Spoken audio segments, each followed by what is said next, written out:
today. Sige po. Well, just to help you po, no, based on our study, 158 of the acknowledgement receipts have that typographical error. We understand the typographical error if it happens once or twice.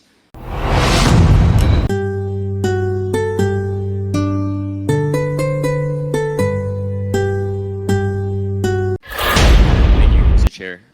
Mr. Chair, I just have a few questions based on the errors that we've done. And given that this is already our fourth hearing, I'm sure COA is very much used to our questioning, and I hope they could indulge us some more. Actually, Mr. Chair, yung aking mga katanungan is supposedly directed to the Special Disbursement Officer of the OVP, because under my understanding, based on the joint memo, this would have been SDO Acosta's responsibility, because under number 6.3.2, Section B, it is part of the Special Disbursing Officer's responsibility to maintain separate records of all transactions and to retain a certified copy or duplicate copy of the required supporting documents and reports on utilization. However, and my questioning is precisely on this, on the acknowledgement receipts attached as justification, yung documentary evidence presented. However, given that the SDO Acosta is not around, I guess we'll be forced to at least to get this some of the answers I'll be forced to ask the COA. So with that, Mr. Chair, I'd like to direct my questions perhaps to Attorney Camora from the 𝐓𝐘𝐏, if they would be so kind to indulge. Just as to add context po, no, Attorney Camora.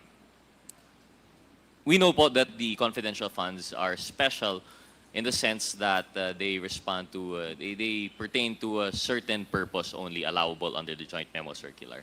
But this does not mean that this is a blank check po, no?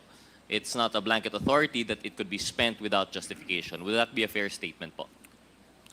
Attorney Camora, you're recognized. That is correct po, Your Chair.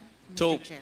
in line with that and in line with the requirements of the COA, you would ask actually for liquidation reports. Although it's special in the sense that it is directed only to the chairman of the COA, you still have the 𝐒𝐘𝐏 to study this. And in fact, it is the 𝐒𝐘𝐏 who gives the AOMs, the notice of disallowance, and the notice of credit in relation to confidential fund spending. Is that correct, Mr. Chair? That is correct, Mr. Chair. So, Mr. Chair, given the, maybe no, I have a timeline again of the 2022 confidential fund usage of the OVP. If I understand correctly, it was disbursed within 11 days. This was for December of 2022, and the basis of the funds was a transfer from the contingent fund. But there was an AOM issued by your office. Anong date po nito?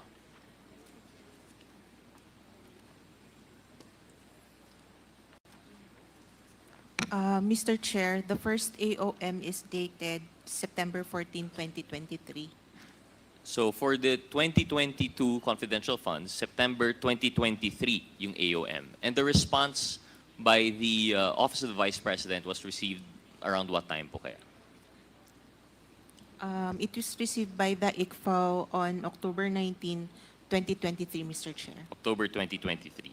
And one of the findings there was insufficient the DEPs po, no? And this would be pertaining to, in support of the liquidation reports, yung ating mga acknowledgement receipts. Because compared to usual spending by government wherein we actually need official receipts, kapag ang pinag-uusapan po ay confidential or intelligence funds, because precisely confidential dapat yung usage nito, it is sufficient to submit acknowledgement receipts. Tama po ba? Mr. Chair, since the requirement is documentary evidence of payment, not necessarily official receipt. Correct. So they could submit acknowledgement Attorney Camora, receipts. pwede pong pakilakasan po ninyo yung boses ninyo.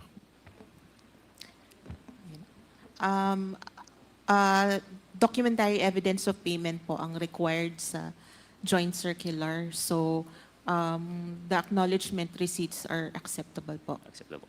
Correct po, no? And I agree with that. So the acknowledgement receipts are acceptable. However, one of the findings of the AOM was kulang nga po yung DEPs. And this is pertaining to the acknowledgement receipts. The first time na nag-liquidate po sila, wala po talagang submitted na DEPs. Opo. So that's why you had the AOMs in September 2023. Part of the findings was the lack of the DEPs, precisely yung mga ARs natin. And then they answered in October 2023. When they filed in October 2023, was it already there, yung DEPs? yung justification po nila? Yes, Mr. Chair, it was part of their compliance. So it was submitted October 2023. After that, there was a notice of disallowance pertaining to that quarter. Kailan po ito na-issue?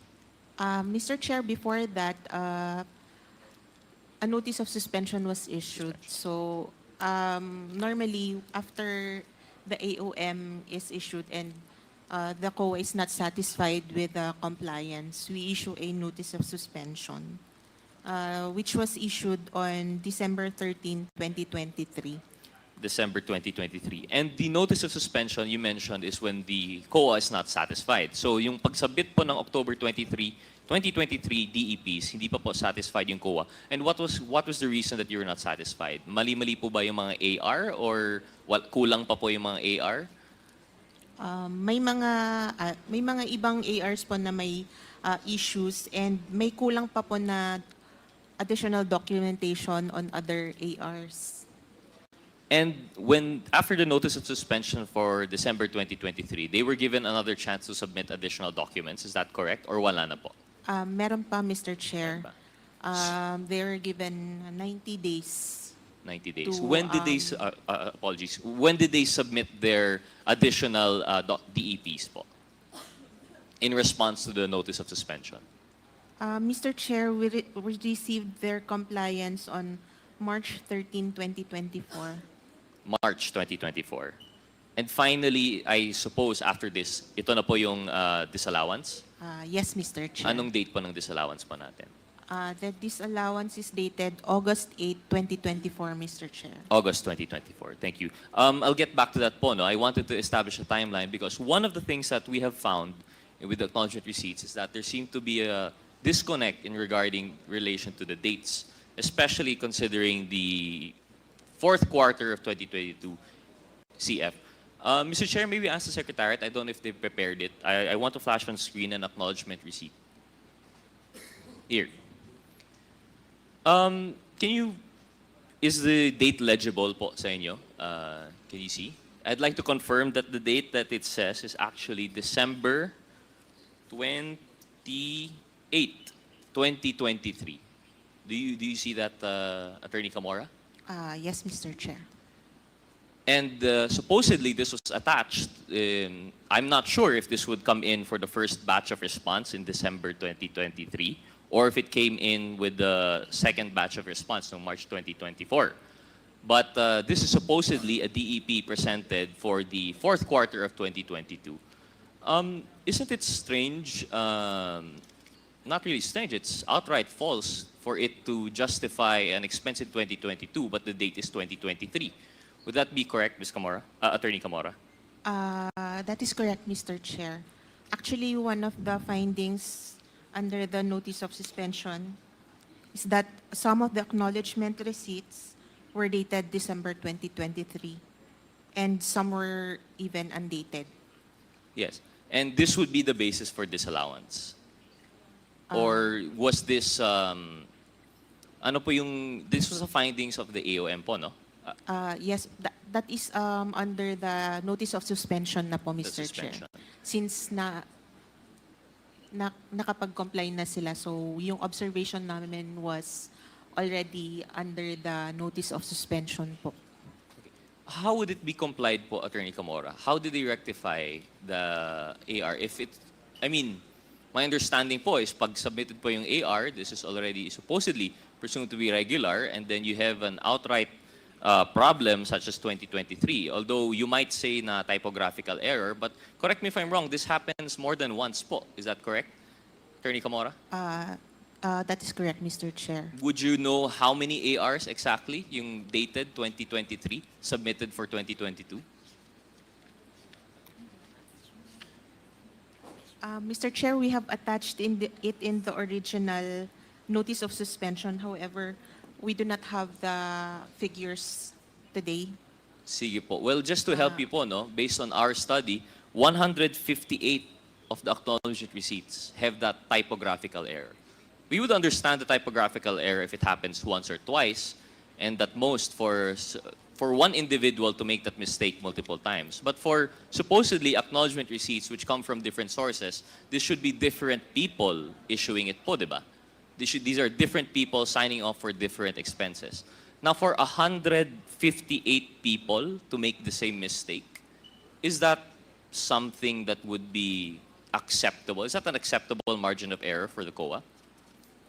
Mr. Chair, they answered in their compliance. As to the Mr. Chair, apologies. Maybe you know what does it mean to answer with the compliance? So they took back yung AR na mali po yung date, or?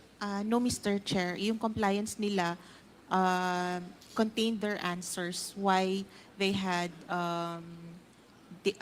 acknowledgement receipts dated December 2023 and undated acknowledgement receipts. And what was the answer po, Attorney Camora? They said they have inadvertently contained clerical errors indicating 2023 instead of 2022. Considering the nature of confidential activities which are usually conducted discreetly and completed within a short period of time, and in addition to the lack of attention to details of personnel attending to voluminous papers from several individuals, some data in the acknowledgement receipts submitted as proof of transactions may have been missed. Mr. Chair, apologies. I think that portion would suffice po, Attorney Camora. No? So the answer of compliance, they did not dispute, they did not take back the ARs, but they simply gave that defense that it was an inadvertence, or basically typo nga po siya. But precisely the point, Mr. Chair, that I think that the committee should consider is that it's a typographical error for 158 acknowledgement receipts. This is not something that I think, although we do not argue with the COA, of course, this is their jurisdiction. It is precisely their decision if that compliance would be sufficient. However, I think for us to consider in strengthening the laws that we are going to craft, in support perhaps of the joint memorandum circular, I think we have to be stricter with the acknowledged receipts to be issued. Because, Mr. Chair, I would like to propose one thing. Of course, the COA will not be able to answer this. But given the timeline po, no, September 2023 yung first na AOM, the October 2023 was the compliance with the first batch of ARs, and then December 2023, the notice of suspension. And that was the time siguro po, no, that they were coming up with these new ARs. It would make more sense, Mr. Chair, for them to make that mistake. Because pag nagkaka-typographical error po natin sa date, the usual mistake is you put on the date that is current. Isn't it possible, Mr. Chair, based on human experience, isn't it more likely that these ARs were prepared a year after the fact already? That they were prepared in December 2023, because this precisely coincides with the date in which they submitted the second batch of the ARs. I don't think, Mr. Chair, this was a mistake that was committed in December 2022. This was a mistake that was committed after the fact, after the AOM, and after the notice of suspension, when they were rushing to comply with yung mga butas po na lahat ng COA. I think this is something that the committee should consider, especially when it comes to the compliance with the COA. We are not faulting the COA, of course, and we respect them. This is their jurisdiction. But one thing that we understand, that we see from the COA, is that generally they are not really ministerial, but they would err on the side of caution rather than put themselves in a place to, exercise discretion regarding the disbursements by any agency. Sa kanila po, as long as complied yung DEP, and as long as there's an explanation, they would accept it. However, I think the COA has to go above and beyond that requirement. Because, Mr. Chair, just to highlight also how spurious this seems and how bogus. If December 2022 po yung date dapat ng AR, tapos December 2023 yung date, it wouldn't even correspond to any confidential funds. It's not possible, if ever the reasoning was nagkapalitan ng AR, because I understand that might be one of the excuses for inadvertence. Baka nagkapalitan yung AR for December 23 and December 2022. Pero wala pong December 2023. If we recall, the fourth quarter of the confidential funds for the Office of the OVP was never dispersed. They chose, although it was already included in the our General Appropriations Act, they chose not to disperse yung fourth quarter. So saan po na ilalagay itong December 2023 AR if, in fact, they would say inadvertence, nagkapalitan yan, Or if they say typographical error naman, it wouldn't make sense. What's that doing in December 2022? 158 times po nangyari. More likely, this was the same mistake committed by perhaps a few persons, which raises the question, are these acknowledgement receipts spurious? Are they bogus? Are they false? In addition to that, Mr. Chair, I'd like to present another acknowledgement receipt. If the Secretariat could please flash yung November 1 po. Kung Rog, gusto ko lang linawin, 158 times na ang date ay 2023. Mr. Chair, based on what our office has found, 158 of the ARs corresponding to 23.8 million were submitted for the for the fourth quarter of 2022 disbursement, but they were citing 2023. Ang sabi nga po ng COA na ang citing the answer of the OVP is that inadvertence po. Ang dami naman pagkakamali nun. Kung magkakamali ka, dapat isa lang. Sa 2023, last quarter, wala na silang confidential fund. So parang lumalabas, lumagpas yung kanilang liquidation. Sobra-sobra yung liquidation na nilabas nila. Tama po ba yung pagkakaintindi ko sa sinasabi ninyo? Well, Mr. Chair, your guess is the same as ours, but it could also be na these are ARs belatedly prepared. Okay. Sige po. Thank you po. Please proceed. Thank you, Mr. Chair. So, proceeding onward, may we ask the Secretary to flash yung November 17, 2023 AR. Yun. Thank you. Attorney 𝐒𝐿, is it legible po? Can you see that the date is November 27, sorry, 2023? No, 2022. November, I cannot see it. November 17, Mr. November 27 po, 2022. 27. Well, Attorney 𝐒𝐿, apologies, perhaps di lang kita masyado sa screen, but on paper nakita po na November 27, 2022 po siya. If my understanding is correct, the AR should correspond to the period of the confidential funds actually dispersed and used. Tama po ba? So although it is for the fourth quarter of 2022, this was submitted as an AR there, it should correspond to the 11 days of disbursement po that they actually had it. Because if I understand correctly, anong date nga po yung first, yung pag-issue nung check for the OVP confidential funds? Ano?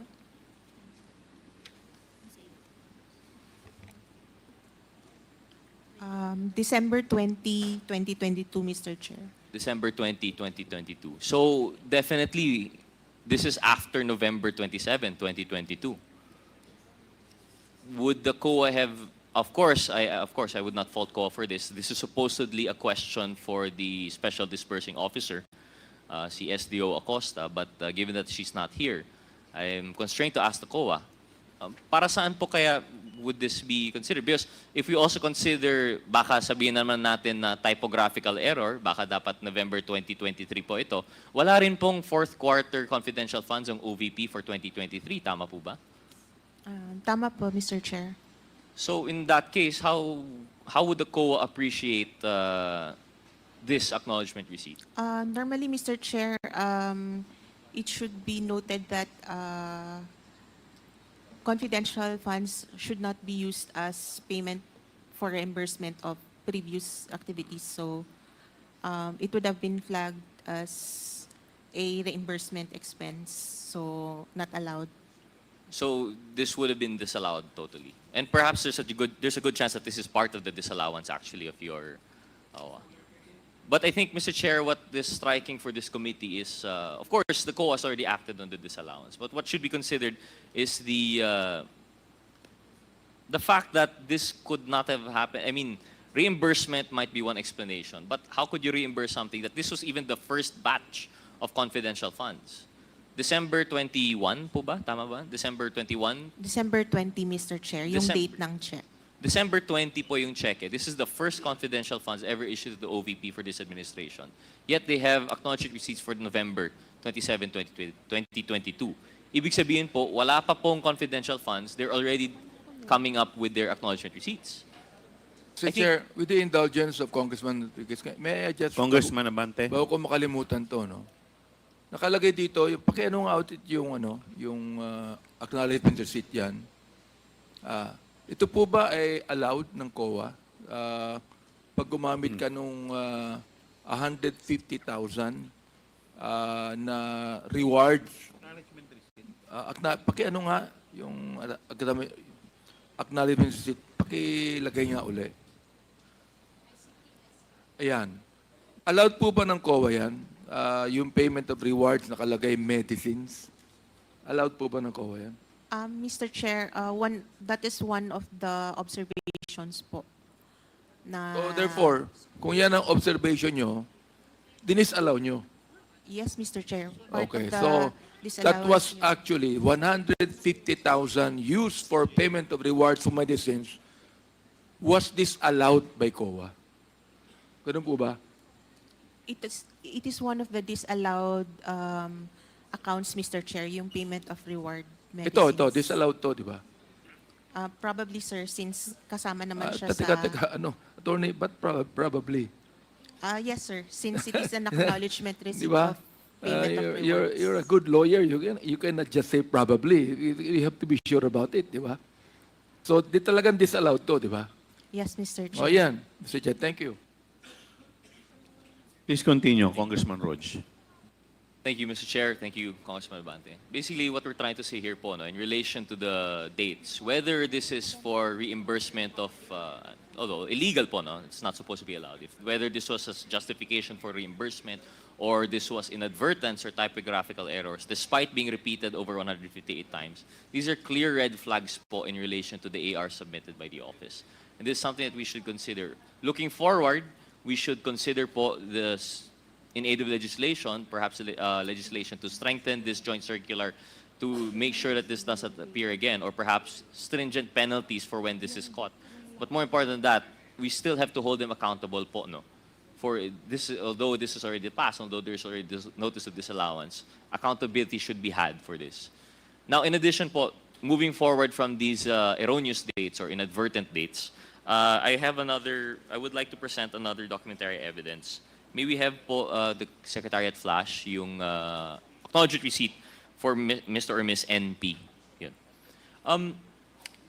Attorney Camora, when we're talking of acknowledgement receipts, basically it's something like this one. It's very bare. It just has the amount received, for what purpose, and you have the name and the date. That's all that is required.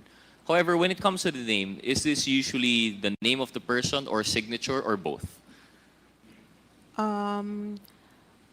They would give us normally yung name and signature, but actually the signature is which is more important Which is to the more COA. Since we know that unsigned documents are really not good documents. So kung signature lang, okay lang po siya, pero kung name lang po, we will flag it as unsigned document po. Yes. And what is the reasoning for this? Because a name can be written by anyone, but a signature is supposedly unique. Is that a fair statement?